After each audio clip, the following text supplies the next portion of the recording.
All right. Hi, everybody. Welcome to NGI and welcome to our third coronavirus update. Wanted to welcome everybody and introduce you all to our new intern. His name is Thomas. He is joining us all the way from Hawaii, and it is not even sunrise over there. So he's a true trooper and joining us at 4 o'clock in the morning. Yeah. Hi, Thomas. Not so bright, but definitely early, that's for sure. Well, thank you for your dedication and welcome to NGI. We're happy to have you. My pleasure. Yeah. Awesome. All right. Well, so how's everybody's social distancing going this week? Losing it. I have been preparing for this my whole life. I like being home. I like having my kids here. I mean, there's some challenges, but so far they're pretty self-sufficient doing their schoolwork, and I'm enjoying it. Talk to me in 2 weeks. I'll probably be going stir crazy, but for now it's been going okay for me. That's good. How about you, Laura? I think for me, because my kids are super active, it's a little bit hard to determine where that line is with them. So, do we have a couple people that we hang out with, because right now the governor's limiting it to 10 people in groups. So, do we have a couple play dates and get them out, or do we just have everybody stay outside, or, so it's kind of navigating where that line is. She also has a principal for her husband, so she has a built-in teacher at home. Yes. Which is sort of unfair. This is huge. I mean, huge. Yes. Not So our roles have really flipped. I mean, he's really the stay-at-home principal dad at this point, which is it's amazing because he does lessons every morning for about 2 hours. He's made up his own stuff. I mean, it's amazing. Yeah. We should get like a classroom together. Yeah. You should be recording it because it's pretty awesome. Yeah, there you go. It needs to be like an online service that he now like subs out. He's like contracted out. Like he's got a job forever. This is gonna be great. So like you just need to market that and roll with it. Yes, I agree with that. So we don't know, and that's the other thing, we don't know how long we're out of school for. So right now it's until March 30th and they have not extended it. So I don't know. We'll sort of see what happens. Got it. Yeah. How about you, Sam? So the only thing that's really changed for me is my Zumba classes. So I'm missing those. Those have been canceled for at least the next 2 weeks. They're kind of play it by ear, see how things go. So I'm missing that aspect because that's just so much more fun in person. But a lot of other instructors are doing, virtual classes. So that might be something that I do. So it's kind of forcing us to be creative. Yeah. So, and, we've been taking more walks. My husband's work closed as well. So we've just been spending more time together and, just trying to find the positives in it. More family dinners, stuff like that. So. So on Jimmy Fallon last night, one of the hashtags was, "This is going to end in death or divorce." So hopefully, and that doesn't happen for anybody, but it was pretty funny. We're not getting on each other's nerves too much yet. Keyword yes. That's good. And Tom, how about you? Yeah, I keep on hearing about this 9-month baby boom from now. What month does that put us in? Right? Very possible. Very possible. The coronials, right, is what they're calling them. The coronials. There you go. That's awesome. That's great. Yeah, life is relatively similar because I'm a grad student, so I'm kind of still stuck in the books. Gym is closed, so that's definitely been more difficult to adapt to, but just, trying to rock the home workouts. Yep. Getting really familiar with Zoom. Yeah. All of my meetings are now virtual, group, and one-on-one. So that's been an interesting little adaptation there, but trying to be a little bit more careful whenever I run errands, things like that. But being in Hawaii, I always have access to the outdoors. So I'm like, you know what? It's more opportunity to, go on hikes or go to the beach and, obviously keep my 6-foot distance, Right. but relatively, still able to live a high quality life. Awesome. Yeah. I think my kids officially hate me. So we've been on lockdown. I implemented our little social distancing a little bit earlier, I think, than most. But I have teenagers, and so not everybody is doing the social distancing, or, you know, they have different degrees of social distancing. And so, you know, like I would say about a third of their friends are doing social distancing, a third is doing sort of like an in-between, and then a third just don't seem to care. And it's still party time. The governor did in Virginia basically said no more than 10 people, but, you know, we see cars of teenagers driving around and they've got, you know, 6 people in the car or that kind of stuff. And so it's hard when their friends post things on, you know, social media that they're still getting together and partying and that kind of stuff. So, you know, my kids think that I am, you know, some awful person from Germany from years ago. You know, so they're really, really upset with me. For not letting them go and do and that sort of thing. And so explaining to them, you know, sort of what is happening has been pretty challenging. So, but we're doing more arts and crafts and, you know, cooking and that sort of thing, and trying to kind of get through these times. But because NGI is, you know, virtual, and in fact, all of our companies, Snippet and Omics, are all virtual, work has pretty much been the same for us. So, you know, I just have kids at home now all the time. They don't go to school. They've extended school being out all the way through spring break. They basically canceled spring break for us here in Virginia. So, yeah, I think that you know, there's lots of questions. I think parents have a lot of questions. You know, will kids go back to school you know, for the rest of the year? And, you know, I think there's a lot of scary, confusing sort of things about the economy, all kinds of stuff like that. So, you know, there's a lot of things happening, and, you know, there's a lot of questions. There's a lot of, you know, confusion out there. One of the things that we want to do for you guys today, you know, because, you know, there's just a lot of, you know, uncertainty, a lot of unsettling information out there. Of course, I'm touching my face again. Go back and watch our other Yeah, but at least you're in your own house. So. I am in my own house, and it's relatively clean. I did cancel my housekeepers. You know, I told them not to come, so I'm using my kids as slave labor, right? They're supposed to be, they're kind of sucking at it, guys. They're not doing a good job. I think we're all living in dirty houses right now. But what we want to do is really work on helping you guys kind of sift through the information.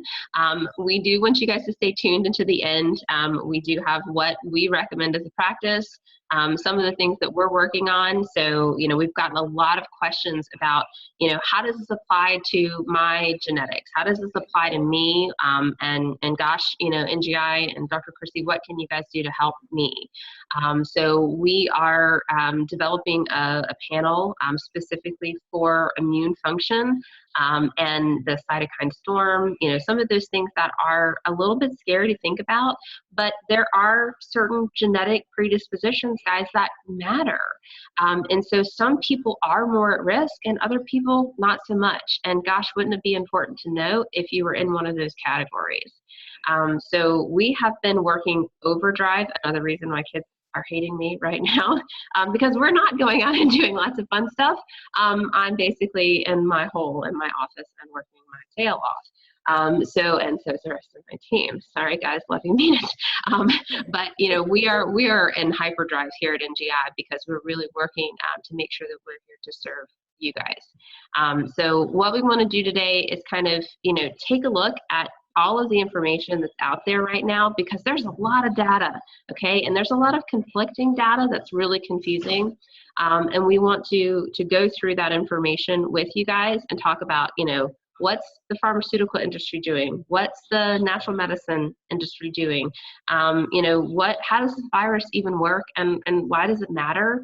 And then, you know, maybe how we can, you know, talk about some of those things and just kind of settle some of the fears that are out there, okay? Because this can be a little bit scary, but really and truly, I think we're getting a good handle on some of these things. So let's go ahead and start our presentation, and we'll kind of go through some of these things. So this part always takes a little second. I'm sorry about that.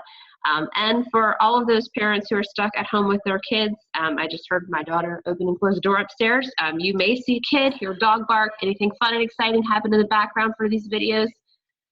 Please excuse us. We're at home too. All right, so hang tight for a second. All right. Well,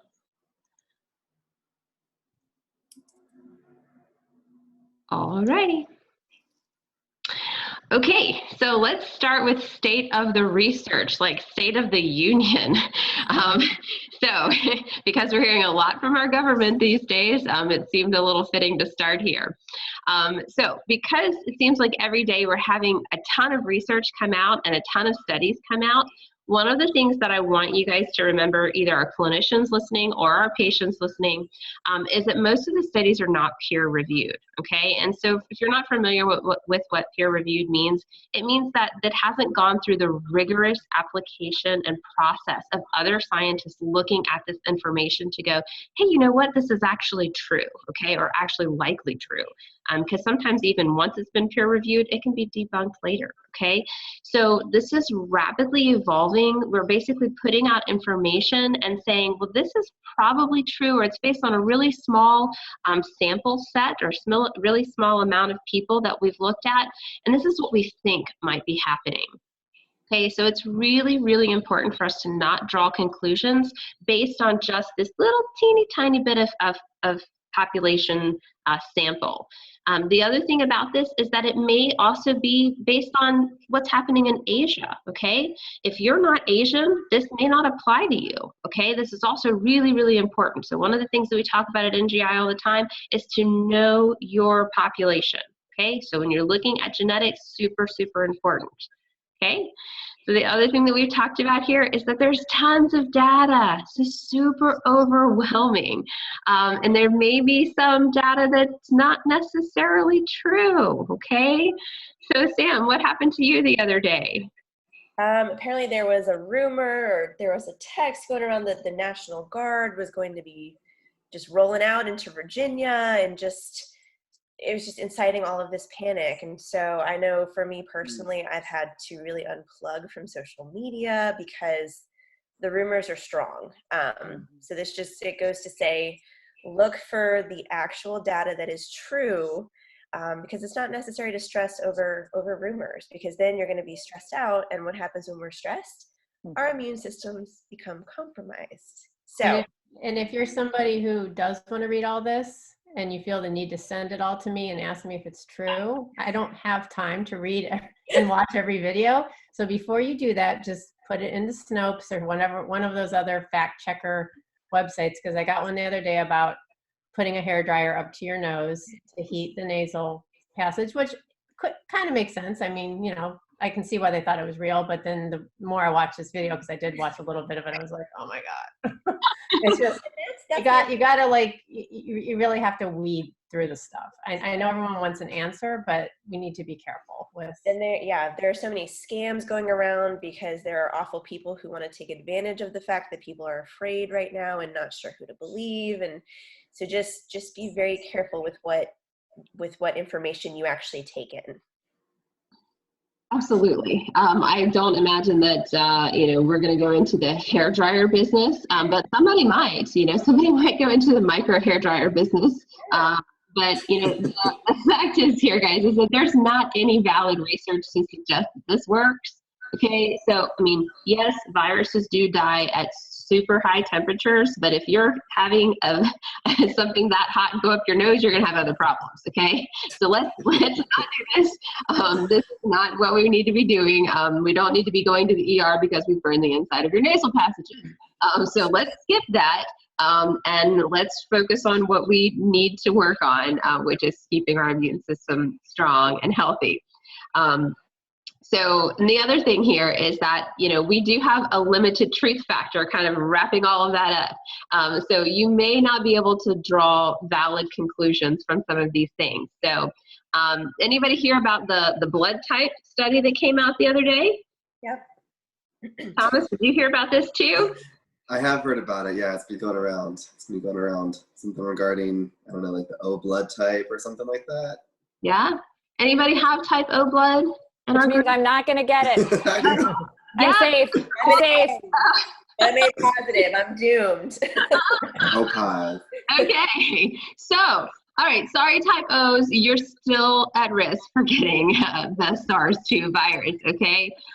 So this was based on 200 participants, all right? So, and those of you who study science, this is not enough, okay? It also wasn't peer reviewed, all right? So it basically said that if you have type A, then you're more likely to get the virus, and that maybe if you eat certain other things that are going to impact the receptibility of your type A, that, like soy and these types of things, that you could possibly change the risk factor and all these things. Type A people rushed out and bought their soy milk, their edamame, all these kinds of things. This is not a thing, guys, okay? So there are lots of people that shouldn't be eating soy. Let's talk about oxalates. Let's talk about estrogen. We could open up a whole can of worms here. This is why we do precision medicine.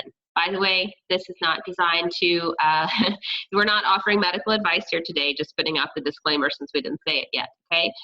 This is for educational purposes only. But here, okay, so for type O, guys, you still are at risk. You still could be a vector, okay? You could still be having that capability of spreading this virus.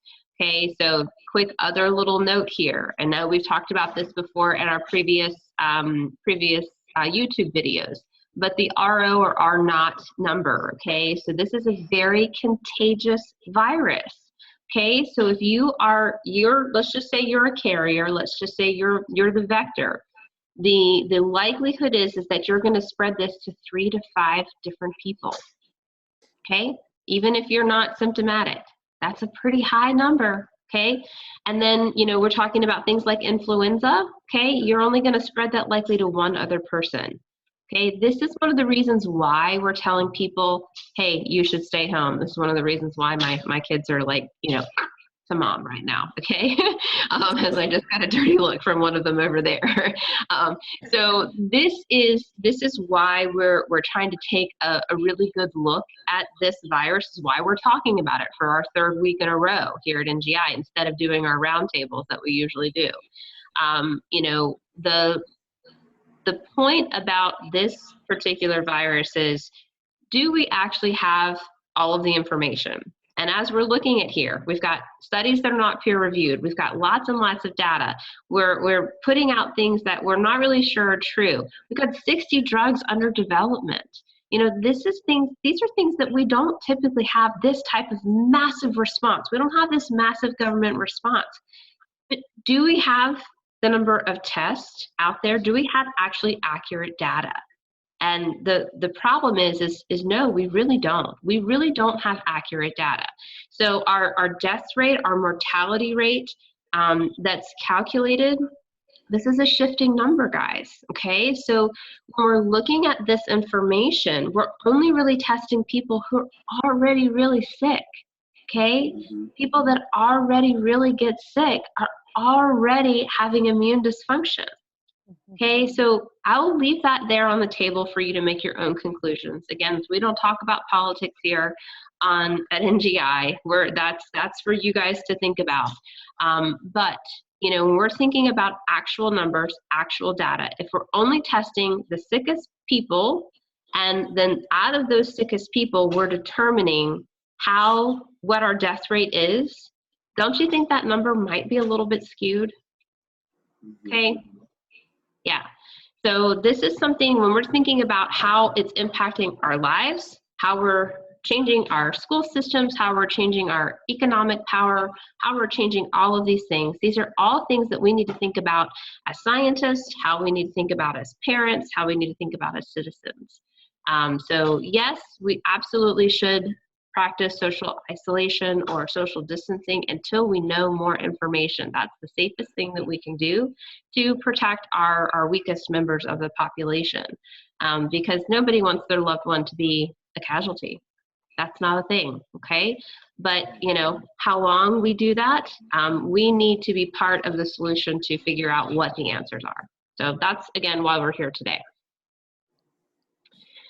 So let's talk about this mechanism, okay? Let's talk about how this virus actually works And what we think we know so far about how this virus works is that it works on something called the ACE receptors, okay?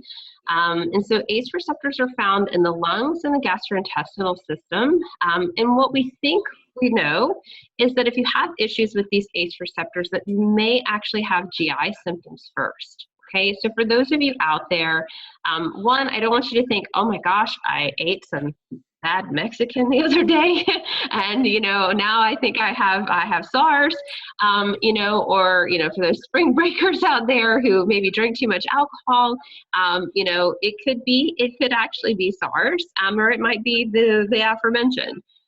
But either way, we're finding that a lot of people are having GI distress as a first symptom, and sometimes it's the only symptom. But what came out of Asia was that, some people that had GI symptoms actually had more severe symptoms if they actually did develop COVID, or COVID-19, which of course is the disease, where we have cytokine storm and those types of things.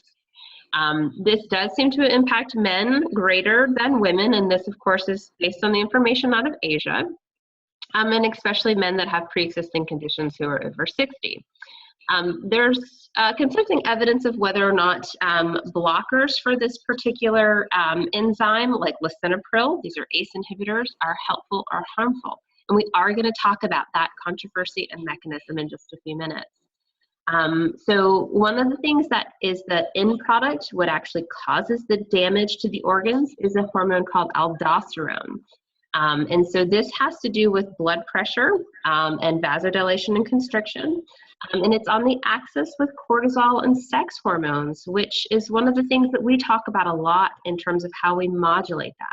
So if you get super stressed out because you're worried about all of this, this might actually increase your risk factor for getting sicker, okay? And so that's one of the reasons why we really need to make sure that we're not overstressing and unplugging like Samantha's doing, making sure that we're not focusing too much on social media or the media in general on all of these things. All right, so a couple of the genes. We're just going to touch on these very lightly. These are more for practitioners who are looking at this. But the ACE deletion, so this is not the ACE2 gene, but this is something that's above this. The ACE deletion is something that we look at in terms of blood pressure risk factors. And so we do find that people that have the ACE deletion may actually be at greater risk for developing this COVID-19. The reason that is because it causes a net increase in aldosterone, and it's because it overconverts angiotensin 1 to angiotensin 2. This also causes increase in autoimmunity, stress, and hypertension, of course. And then for those of you who have autoimmune conditions, unfortunately, autoimmunity tends to upregulate the production of cytokines. So this is one of the risk groups, those people who have autoimmune disease. Now, looking at SARS-2 specifically, the ACE2 gene, or the ACE2 receptor, is actually the mechanism in which the virus has entry into the body. What's interesting is those who have genetic issues here, and these are some of the variants that we look at here, they're present in 95% of East Asians. So this makes a lot of sense when we're looking at the data that we already have. But then when we look at the European population or Caucasian populations, less than 65% of Europeans carry the major allele. So, we're starting to look at data here again and prediction value. This is something that's really important. Again, know your population. Another gene that's associated, let's talk about what happens here. So basically, if you have that ACE deletion, you're basically going to have electrolyte issues.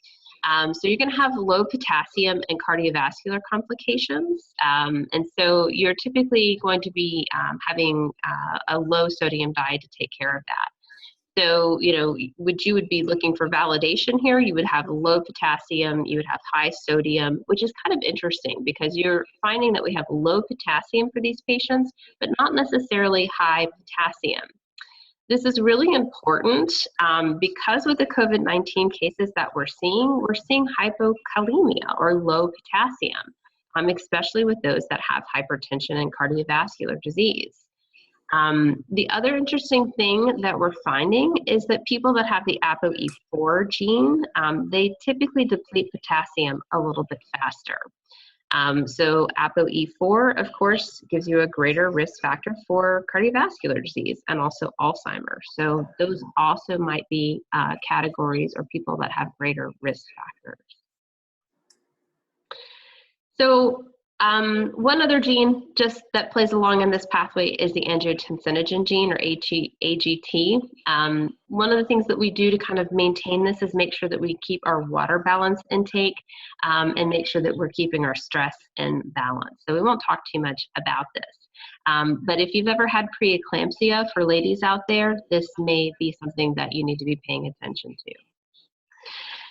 So now what I'm going to do is I'm going to turn this over to Laura and let her talk a little bit about this pathway and how it relates. So Laura's got a gene bite that will go into this pathway in much more detail, but it'll be a shorter segment. So I'm going to let Laura talk about this pathway and the mechanism a little bit more.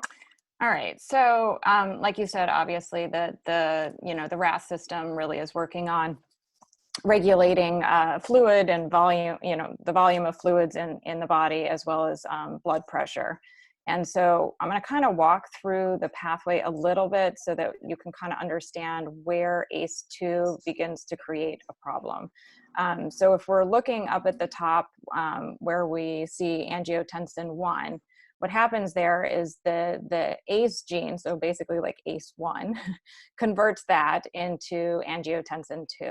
And so that's where you can see there in blue where it says ACE2, or we can use this one, whichever one. That's okay. So where there's that ACE2 gene, this is sort of what we're looking at here. And so ACE2 has a receptor called the AT1 receptor.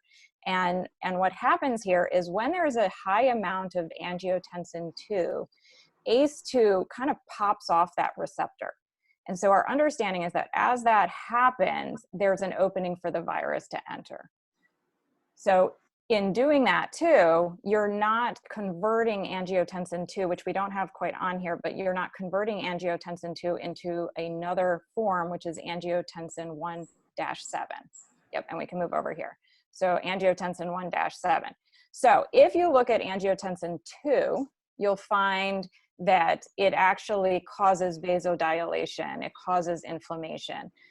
So it's, increasing blood pressure, increasing aldosterone levels, where as angiotensin 2 turns into angiotensin 1-7, you're actually getting, the anti-inflammatory effect, the vasodilation instead of the vasoconstriction. And you're getting all those benefits, of that. So that's that balance, of course, between the two of them. So both super important, but what happens with ACE2 when you have that lower ACE2 expression that is basically happening because of the virus or because of higher levels of angiotensin 2, you end up having this incredible upregulation and increase in inflammation. And then because angiotensin is high, you get high levels of aldosterone. And aldosterone, of course, is what's creating that low potassium. So this is sort of the system, the process that we're seeing. And I'll go into that a little bit more when I do our gene bite. The other thing to kind of mention too is that ACE2 is regulated by AMPK, but I might throw that back to you, Chrissy, to talk about a little bit more. But that's also kind of connects to the immune system as well.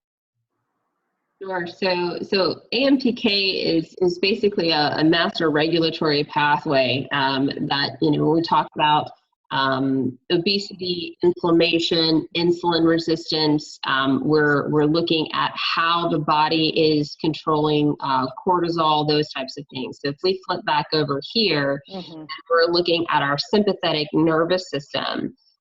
So when we think about how the body is actually responding, I always talk about the aldosterone, cortisol, and sex hormone pathway. I usually tell patients, I get my pen out because that's usually what's on my desk. And then we talk about the cortisol pathway in the middle. So if we change our sex hormones, then usually our aldosterone levels go down, or if our aldosterone levels go up and we have hypertension and our sex hormones go down, then usually we have, sexual dysfunction or impotence, and we have hypertension. And then if we throw cortisol in the middle, basically that exacerbates the problem. So this is where we get cardiometabolic disease, and we have, sorry, honey, I don't want to have sex this year kind of thing. And it is this process where this whole system is really related, and our sympathetic nervous system gets upregulated, okay? So we get this issue here coming directly from angiotensin 2, okay? So this is where we start thinking about, if we're looking at our ACE2 basically being popped off by that little spiky bit on the SARS-2 virus. Okay, so it literally goes in there and it pops it off. And then, so what we're finding, or what we're postulating here, is that people that have issues either with ACE2 or have issues with ACE2 in terms of their genetics, and also have the ACE deletion, those are the people that are going to be at the highest genetic risk for this end organ damage. Okay, and then if you add stress, add cortisol into that system, add insulin resistance on top of that, already have high levels of aldosterone, have high blood pressure, have kidney dysfunction, because remember, this is going to cause low levels of potassium in the body. These are all things that are going to exacerbate or escalate this process very quickly. Okay, so this is how we're going to get to that cytokine storm. This is how we're going to get to death, unfortunately. This is the fast express pathway. Okay, so when we're talking about this process, we have ways to modulate these genes. This is why we do this, okay? This is what we do when we're looking at this genetic expression. And, one of the things that we were talking about earlier is that as you get older, you have more opportunity for genetic expression, epigenetic activation, right? So, these are the things that turn on, your bad genes turn on the more environmental exposure you have, the more stress you have in your life, all of these things. So this is one of the reasons why the older you get, the more risk factor you have, especially if you unfortunately have some of these genetic risk factors. And so one of the things we were also talking about with that too was that, as this virus makes its way through the United States, which does have some pretty significant issues with obesity and diabetes and blood pressure and cardiometabolic disease, are we going to see a shift in the population dynamics where more people at a younger age are actually struggling, with fighting the virus? Even though we only have, well, we can't even get back to the page. Right, the 65%, less than 65%, yeah.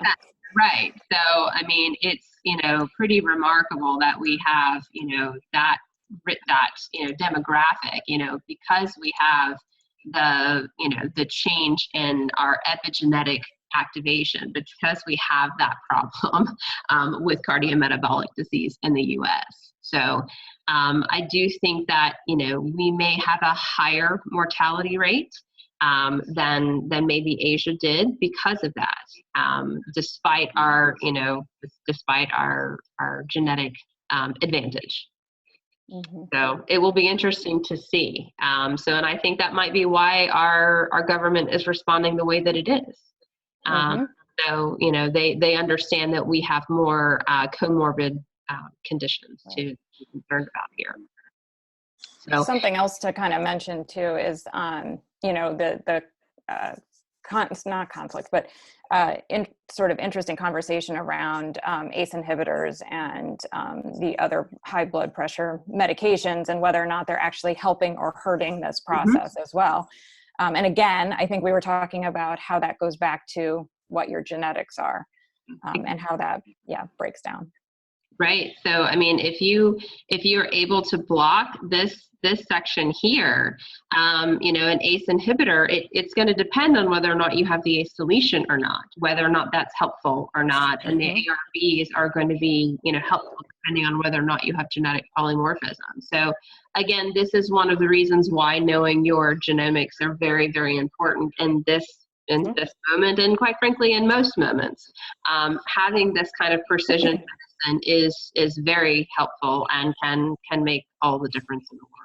And that's why we see the difference. I mean, that's why we see some people do well and it seems to work for them. And then for other people, it doesn't. And nobody can quite figure out why there's the conflicting data.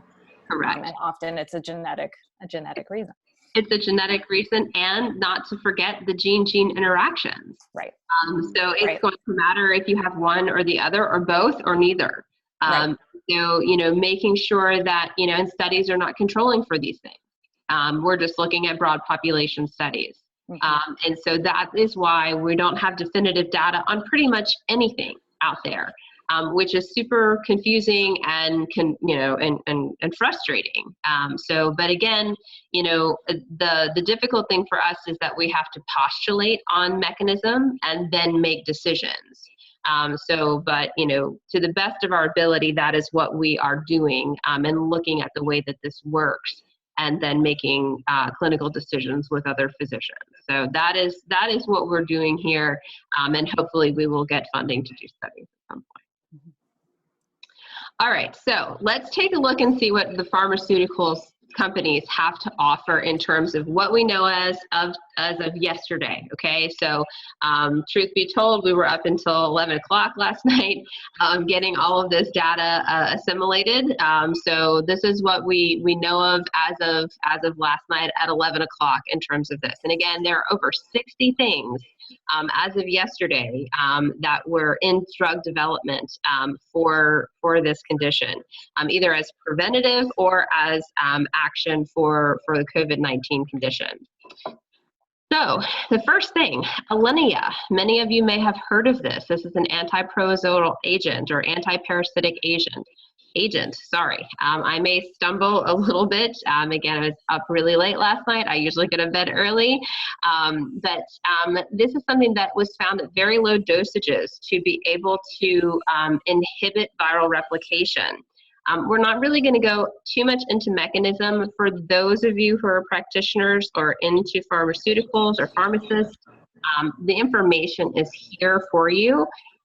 One of the things that we did find was that Alinea works better with triple therapy, so with other antiviral medications. It does basically stop the RNA replication process.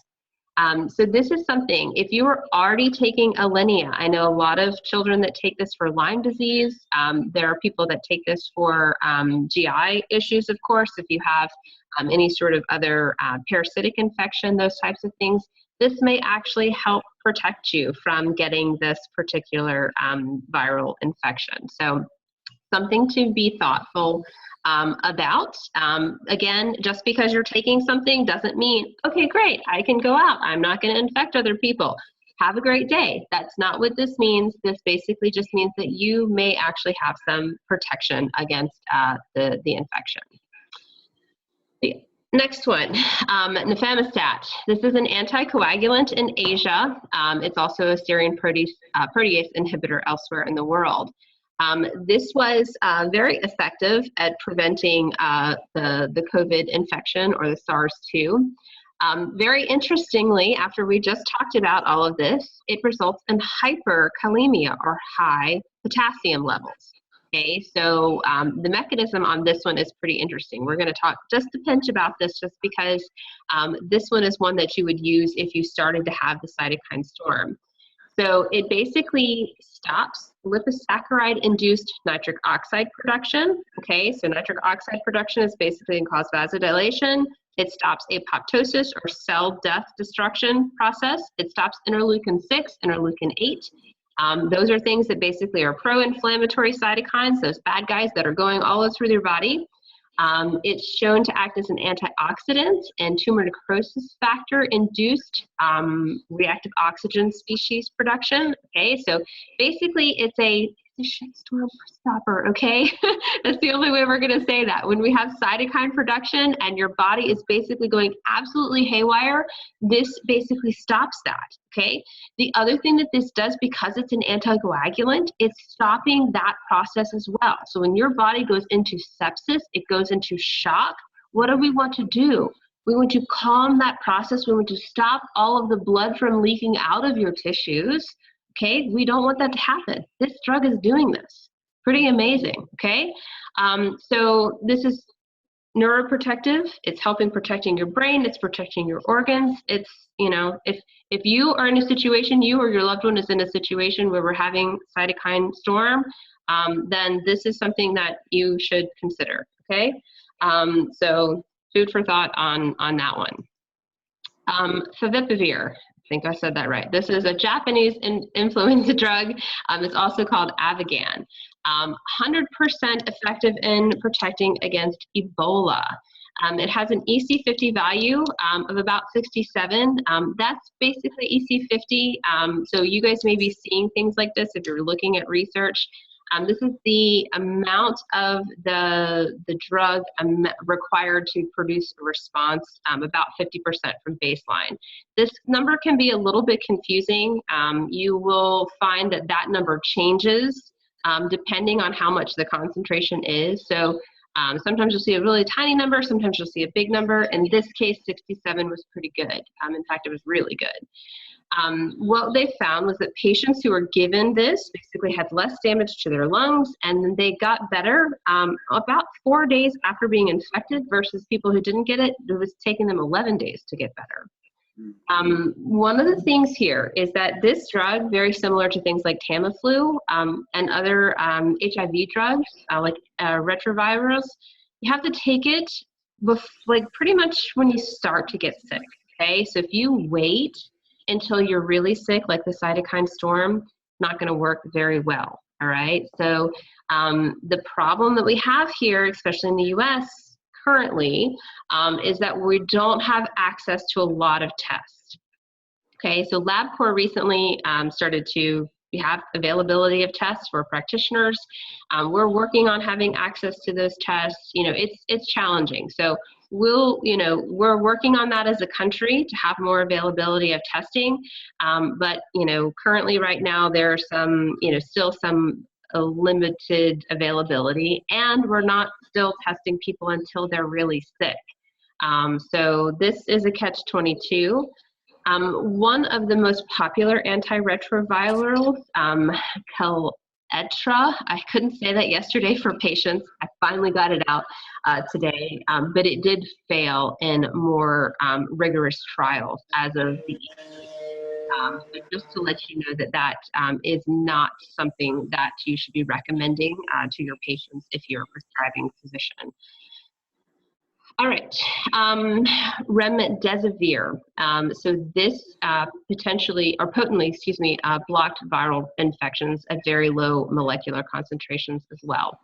This one basically sneaks into the RNA virus, replaces one of the A, T, C's, and G's, or U's, excuse me. It replaces the A, so it's pretty sneaky. Which is kind of good, but then it basically stops the production of viral replication, which is very helpful, okay? So this is also something that if you're having massive amounts of viral replication in the body, this one can basically hijack the virus and stop the production of viral particles. This one was also found to confer 100% protection against Ebola. This one is very, very popular, was mentioned by our president the other day, is Plaquenil, okay? So this is an anti-malarial drug. It has been around for over 50 years, typically used for patients that have lupus. This one blocked the SARS-2 virus at about 500 milligrams per day, okay? So this is a pretty normal dose. We don't necessarily need to go into the mechanism here. I've listed it here for those of you who are interested in looking at that. I don't really want to overwhelm patients who are listening to this. You can screenshot it if you want to take a look here. But what the French have actually found is that if you combine this with azithromycin or zithromax, it actually stops the RNA from being translated. Okay, so kind of like the drug we just talked about, it's basically going to stop the way that the genome of the virus can be produced, and that vasodilation and cytokine storm basically stops in its tracks. Okay. So together, if we have both Plaquenil and if we have the Zithromax together, the white blood cells come down, the cytokines come down, and that taking Plaquenil on its own can actually confer some protection. So for those of you out there who've been taking Plaquenil for quite some time, you may actually have some protection, much like Alinea. And then if you were to actually get sick, then adding in things like azithromycin may actually be very helpful in addition to that therapy. Okay, so that is what we know of for right now. Guys, do you guys have any comments on the pharmaceuticals that we talked about or that I talked about? I do think that, and you can kind of correct me if I'm wrong here, I think to some extent, they're not using them super widespread at this point because they're doing more clinical trials on them, is what I understand. So, I think we're still not at the point where if you were to go to the hospital, that would necessarily be the treatment you were given, because they're trying to keep the population that they're working on and looking at and collecting data is pretty small still. So they're not, even though it's not, widely available, it doesn't necessarily mean that you're going to be given these drugs. The scary thing is that you have to consent to being in a trial, and then they may give you control. Correct. So you don't know when you go in for those types of things. And so, as an informed patient, you should go in and, that's why we're giving you this information. So the more education you have, the more informed you are, the more decision power you have. So, for those of you who may not have insurance or may not have the ability to pay for some of these medications, then you may be at the mercy of being in a trial. The good thing about Plaquenil is that it is generic, or the hydroxychloroquine is generic. It is inexpensive, and a Z-Pak, as Zithromax is inexpensive as well. So those two medications would be something that you could easily get a hold of. The other two Asian medications, they were developed during the Ebola crisis a couple of years ago in 2014, and they are most certainly going to be expensive. Alinea is also, brand name, but, could relatively be, accessible. There is a generic for that, I believe. Don't quote me on that one. Actually, I'm not sure that Alinea is. Maybe one of you guys can Google that while we're talking. But, I do know that the Plaquenil and antibiotic treatment would be relatively inexpensive. So, I think the government is trying to speed some of this up too, with trying to push, these trials and everything. But I do think there's quite a risk with doing that as well. And I think even that with the vaccine, that kind of conversation around a vaccine and trying to push it too quickly is there is a big risk, and there's a possibility that it could actually make things worse. It can have the reverse effect. So you want the trials to happen and not push too hard. But Plaquenil seems to have pretty good research basis, so that might speed it up a little bit more and make it more available. I hope so. Of course, looking at, pharmacogenomics, those types of things. So, and that's one of the things that, in our panel, we'll be looking at pharmacogenomics for people for these medications. There will be certain people that can tolerate these drugs and other people that cannot. So it's really important to understand how your body works and how your body will process these things. So that's the next controversy and conversation is, what do we recommend? And this is one of those things. You're getting bombarded by people out there telling you what to take, how to take it, why to take it. And so let's talk about this. So, we're going to basically recommend what has robust evidence for prevention, and then a few things that have moderate evidence for prevention. And when we say robust, we mean hundreds of studies. And when we say moderate, we mean dozens and dozens and dozens of studies. This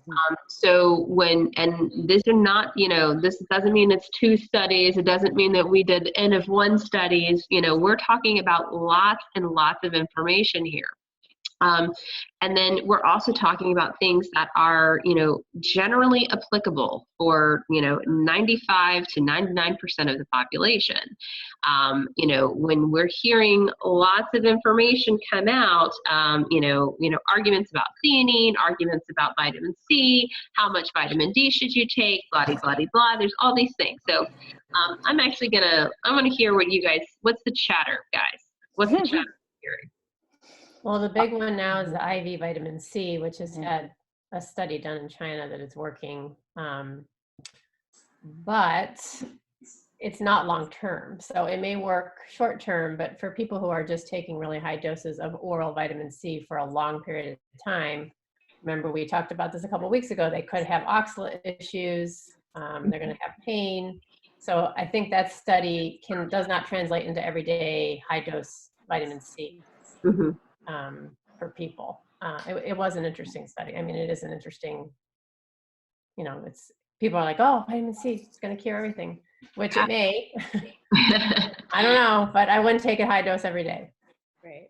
We also talked about how vitamin C depletes glutathione, which I think we mentioned before as well, but still there's some confusion about that. I think I got that on one of the groups that we were in as well, that it was like, oh, it does that? I didn't know that. So I don't know if you want to talk about how that works. Yeah, so actually ascorbate, the way that vitamin C actually is made to kind of get reduced and to get the ascorbate radical back into like the safe form, it requires 2 reduced glutathiones. And so when you upregulate or you take too much vitamin C to kind of get it back into the safe form of vitamin C in the body, to not induce the Fenton reaction, you're basically going to drain glutathione. And so you're going to drain reduced glutathione. And so this is going to put a strain on your body stores when you ascorbate load. Okay, and so there actually been reports of people who normally would get like glutathione IVs or take high dose glutathione who are starting to have massively nasty reactions to their glutathione dosages because they've been ascorbate loading because of this coronavirus issue. Well, and also oftentimes vitamin C and glutathione are in the same IV. Yeah, so that's the other virus, all these things. So it's really interesting. So if you are in the cytokine storm, so basically, and again, we're not talking about the massive mechanism of a cytokine storm. That's way outside of the scope of what we're going to talk about here today. And guys, there's so much we could talk about. We're trying not to keep these any longer than an hour, just because of retention. Nobody really wants to sit here and listen for more than an hour a lot of times, and sometimes even that's too long.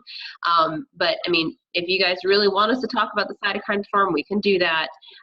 But that will be another discussion, maybe specifically for practitioners. But if you're in the cytokine storm and you're close to end organ failure, then yes, things like ozone, things like IV ozone and things like IV vitamin C have been found to be effective. And that's because they're scavenging, okay? At that point, you've got so much inflammation, you have so much going on, they do go in and scavenge, okay? That's a different circumstance. That's why we have prevention. There are 2 phases, okay? There's the preventative stage, There's there's this little itty bitty phase, like where you start to get sick, and then there's cytokine storm. Okay, so there's really two phases of prevention and then sick. Okay, and you have two different treatment protocols for those two phases, which is why there's so much confusion. That's why there's so much chaos and chatter out there of, elderberry's okay, elderberry's not okay, vitamin C is okay, vitamin C is not okay, vitamin D is okay, vitamin D is not okay. There's why there's so much of this la la la la la la la out there, because people are not making the distinction.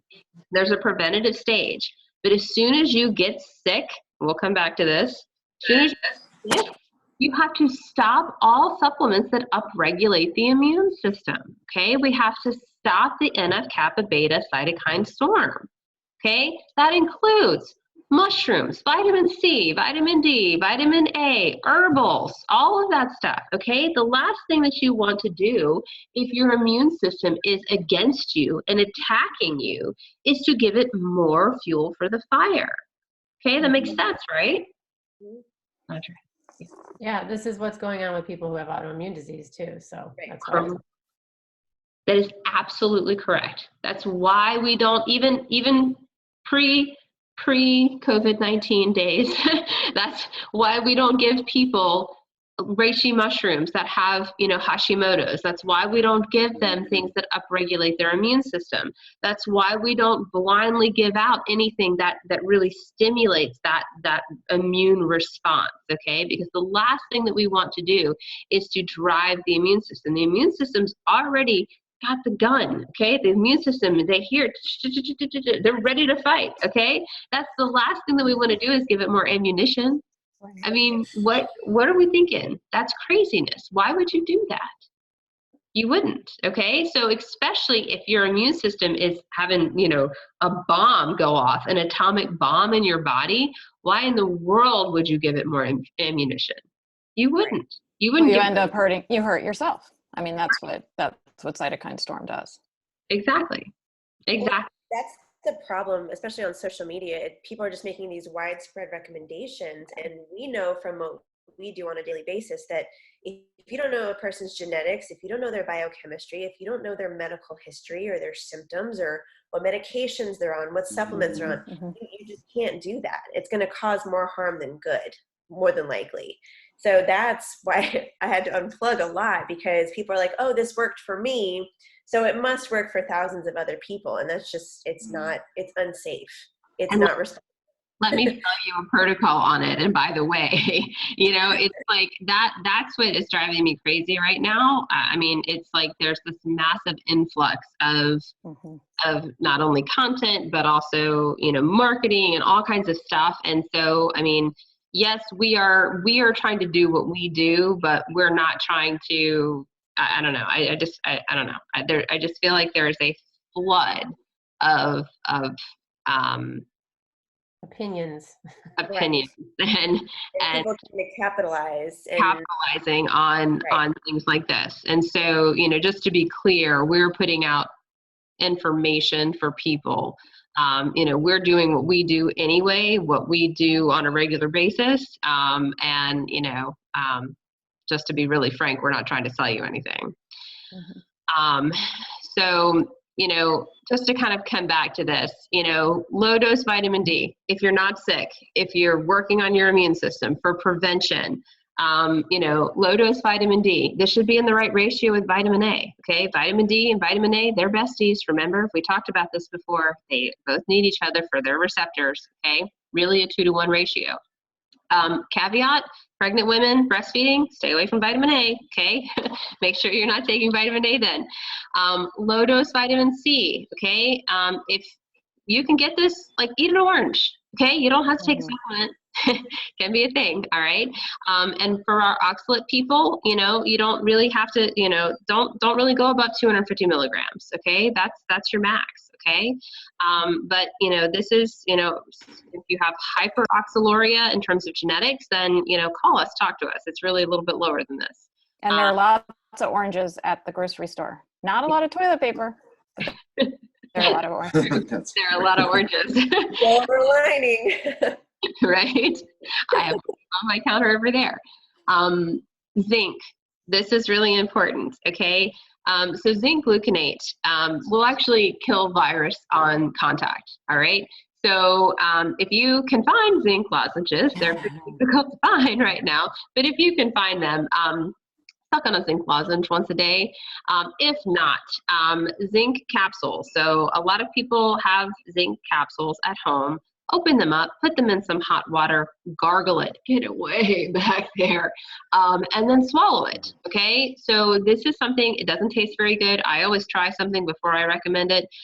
It's not the most pleasant thing in the world, but it works, okay?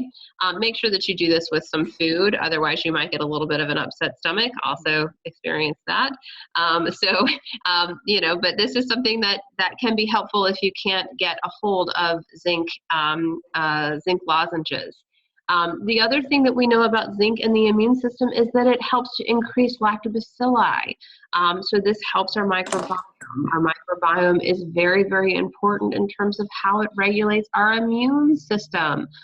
For those of you who are members of SNP-Ed, please go look at our microbiome lectures. We've got all kinds of data in there. But this is something that can really, really help to modulate your immune system. Really, really, really important. So if you're taking things like zinc carnosine to help keep your mucosal layers in there, secretory IgA, guys, okay, this is super, super important. How do you think the virus is going to first get here? If you can wash it down, this is not exactly a hairdryer to the nose, guys. We're actually talking about things that can actually get rid of viral particles and kill it on contact. What were we talking about? It was ACE2 is a zinc finger. Mm-hmm. So, you know, if that's a gene regulatory protein, so if we, well, gosh, would we want to upregulate that? Let's think about that. Yes, we would want to make sure that, yeah, we would want to make sure that that works. So yeah, so, you know, if we want to make sure that our ACE2 is working better, we want to make sure that we have adequate zinc function and storage in the body.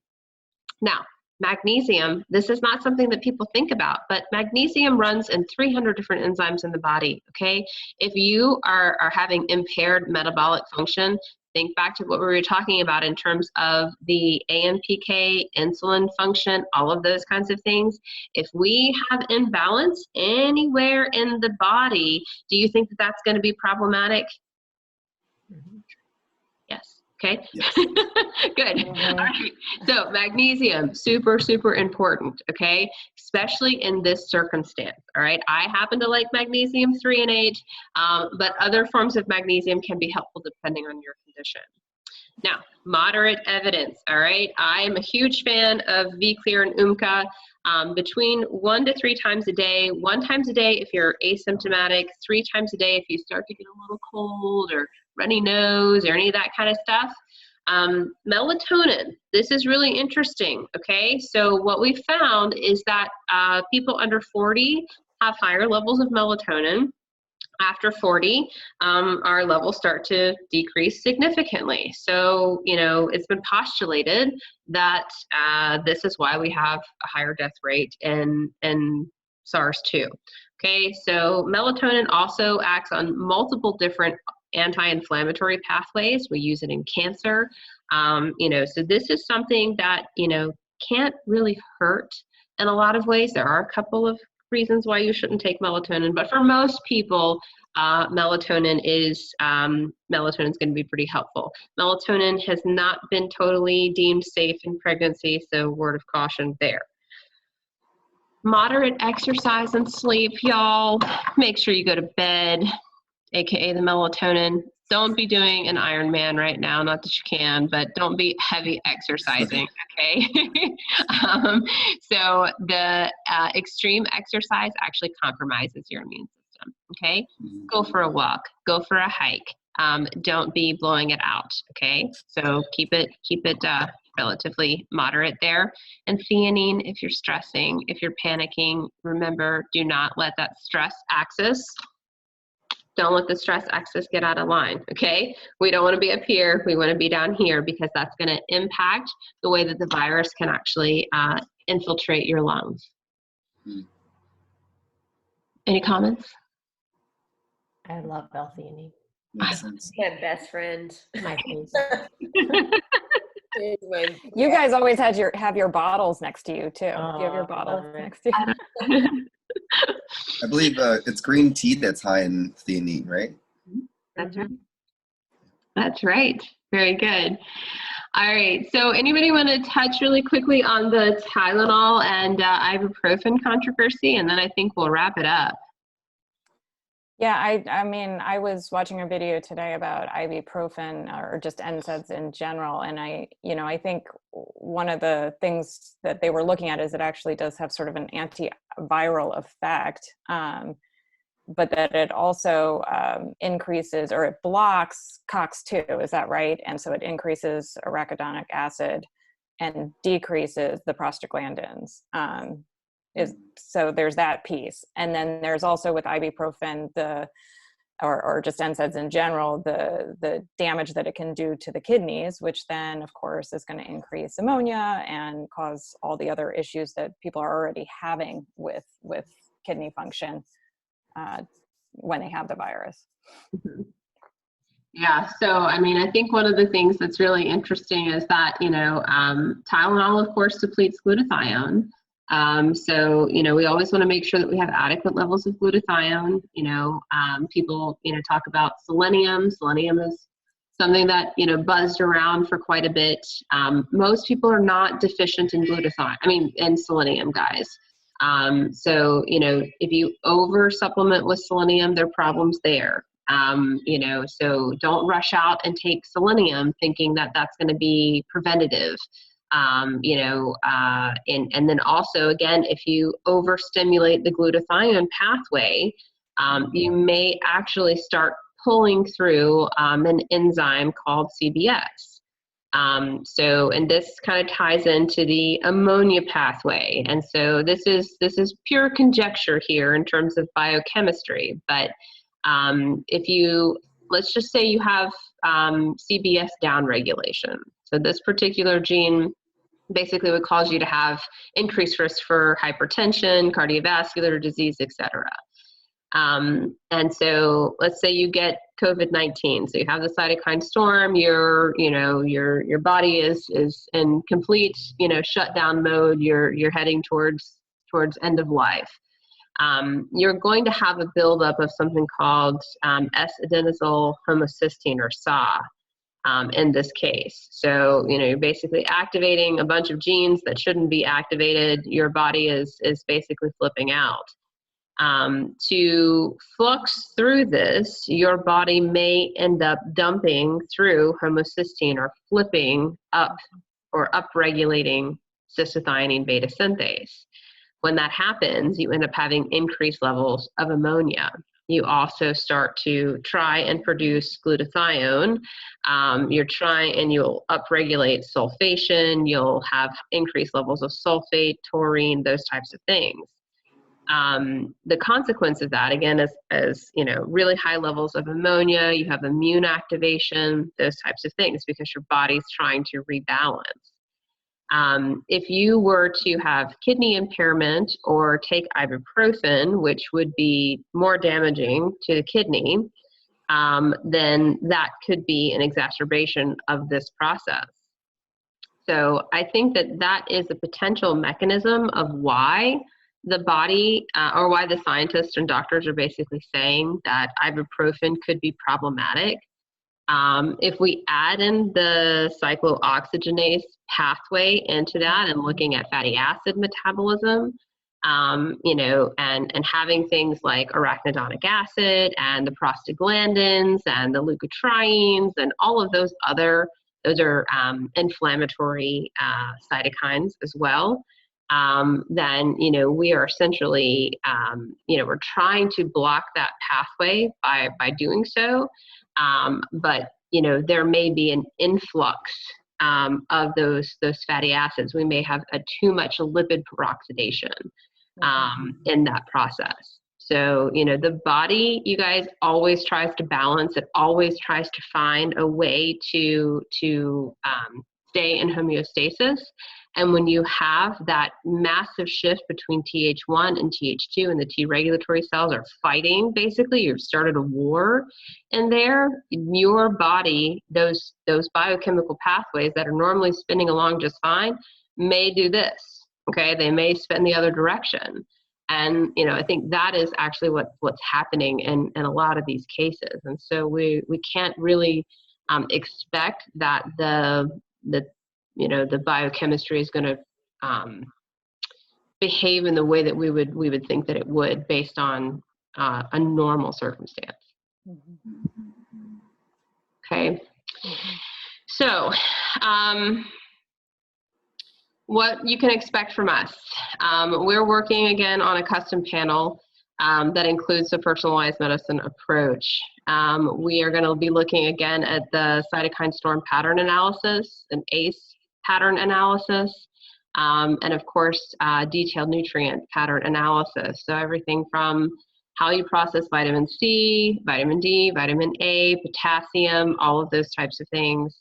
Several of the things that we've talked about in here, everything from melatonin, everything looking at ApoE4, all of those things, all of the risk factors that we've touched on, and many other things. So we are working very quickly trying to get this ready. I don't know if it will be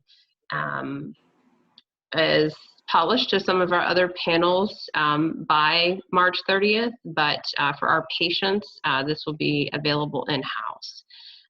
So, you know, I don't know if we will have I don't know if it will be available at Omics, but it will be available at NGI within the next couple of weeks. So we thank you guys for joining us today. Of course, if you have any questions, please contact us at nutritionalgenomicsinstitute.com.